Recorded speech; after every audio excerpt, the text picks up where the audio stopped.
These violent tragedies are a sobering reminder of how quickly life can change. Welcome to WatchMojo.com, and today we'll be counting down 10 of the most infamous mass shootings in United States history. Number 10. The Geneva County Massacre.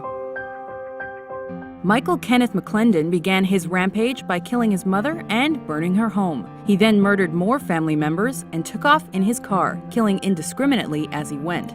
Following a police chase and shootout, he committed suicide, and while he left behind a list of people who had done him wrong, his reason for killing was never established. Number 9. The 2011 Tucson shooting.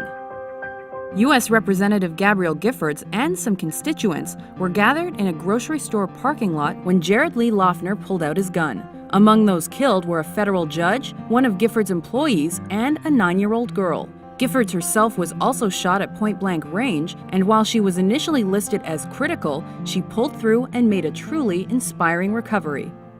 Number 8. The Beltway sniper attacks. John Allen Muhammad and Lee Boyd Malvo taunted police and held Washington, D.C., Maryland, and Virginia hostage by randomly shooting unsuspecting citizens from long distances. Nothing like this has ever happened in Montgomery County. This is a very safe community. Our homicide rate just increased by 25% in one day. The pair was finally caught after intense news coverage 3 weeks later, and the rumored motive was Muhammad's anger at his ex-wife. While that was not proven, Muhammad was executed in 2009, and Malvo is serving 6 life sentences without the possibility of parole. Number 7. The Fort Hood shooting. This Texas spree was the worst shooting ever on an American military base. The accused was Army psychiatrist Major Nidal Malik Hassan, whose apparent belief in radical Islam, suspected al-Qaeda ties, and alleged anger at the supposed war crimes of recently deployed soldiers he treated were tapped as possible motives. While he was paralyzed in the event, his trial was repeatedly delayed by his refusal to shave his beard based on religious beliefs. Number 6. Tower shooting at the University of Texas at Austin. After killing his wife and mother, former Marine Charles Whitman climbed the university's clock tower and inflicted almost 2 hours of panic upon the area by randomly shooting passers-by. This is a KLRN News Bulletin. A sniper with a high-powered rifle has taken up a position on the observation deck of the tower on the campus of the University of Texas. His reign of terror ended when he was shot by a cop, and during his autopsy, he was found to have a fatal brain tumor that might have been the cause of his rage. Number 5.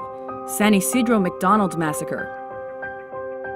Police procedure was never the same once this Mexico border town was hit by the bloody rampage of a man who said he was hunting humans. James Oliver Huberty killed 22 people, ranging from 8 months to 74 years old, before he was downed by a sniper's bullet inside a McDonald's. Huberty's wife later unsuccessfully attempted to sue the restaurant chain by claiming their chicken McNuggets led to her husband's psychosis.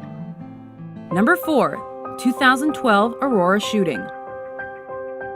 During a midnight premiere of The Dark Knight Rises, James Egan Holmes caused panic with tear gas and guns, killing 12 and injuring 58. Cops were on site within a minute and a half, and Holmes was apprehended soon after, but the damage was done. A gag order prevented his motive from being immediately made public, but rumors swirled that he referred to himself as the Joker. Number 3. Louies Massacre. In the deadliest U.S. shooting before 2007, George Hennard drove through the window of a Killeen, Texas diner and opened fire. Anger towards women and frustration over losing his job might have been contributing factors, though his motive was never established. Survivor Susanna Hupp later lobbied heavily for concealed weapons laws as a member of the Texas House of Representatives, based on her experience that day. I've been sitting here getting more and more fed up with all of this talk about these pieces of machinery having no legitimate sporting purpose, no legitimate hunting purpose. People, that is not the point of the Second Amendment. Number 2. The Virginia Tech Massacre. Virginia Tech was a gun-free zone when South Korean national Sung Hee-cho began targeting what he called rich kids, debauchery, and deceitful charlatans with gunfire. Despite tales of teachers and students sacrificing themselves for others, this was still the deadliest shooting by a lone gunman in U.S. history, and it ended when the shooter took his own life. In the wake of this tragedy, school security countrywide increased. Number 1. The Columbine High School Massacre. Dylan Klebold and Eric Harris planned to use guns and homemade bombs to cause anarchy at their Littleton, Colorado school. The bombing failed, but Columbine was still one of the deadliest ever American school shootings. Images from that day continue to haunt us, and the massacre was blamed on bullying, violent movies and video games, goth culture, and even Marilyn Manson. But the shooter's suicides make the motive even tougher to decipher. These tragic massacres improved law enforcement's responses to similar circumstances and reminded us that, without acknowledging our past, we are destined to repeat it.